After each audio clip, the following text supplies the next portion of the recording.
Lento yegame ade yaqala mfethu, ade yaqala kuwukuthi ngaleya bebedlala le okuthiwa i-dirty game enobusathane nomhobholo nobunja phakathi, uyabona.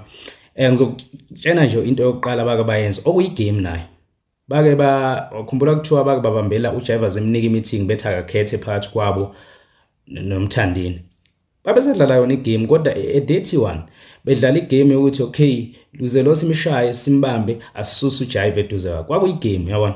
Igame le. Igame ade yaqala nangesikhathi songizwe uMthandeni obebizwa kuqala kwi-interview ezemuva umgodi.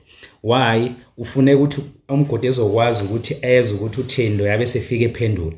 Ayidlale futhi nalapho uMthandeni igame ayidlala abadribule khona lapho benza zona lezo zinto. Avela afika athi hayi mina bengizothi akuzilwe noma u2 months nje ngingalethwa umuntu ngoba mangingaletha umuntu kuyophoqa ukuthi ninabukelise nithi bekunje. Ebadribule kwakubashanga engqondo kwakhona lokho.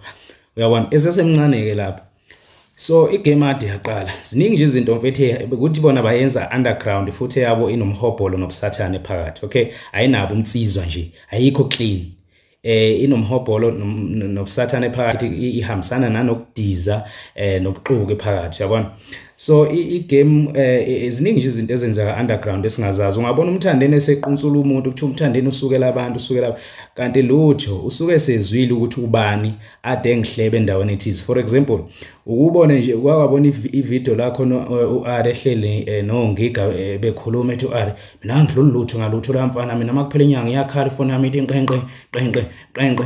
Ubona uMthandeni esequnsula uAre uJohn uthi uyamsukela kanti hayi lento le basuke beyenze somewhere bese kuba khona ozotshena uMthandeni. Lowo umhlaziyi oyimele kaMaskandi echaza kabanzi ukuthi lento le yegame phakathi kwaKhuzani noMthandeni ihamba kanjani noma yayihamba kanjani kusukela kudala njengamanje isihamba kanjani.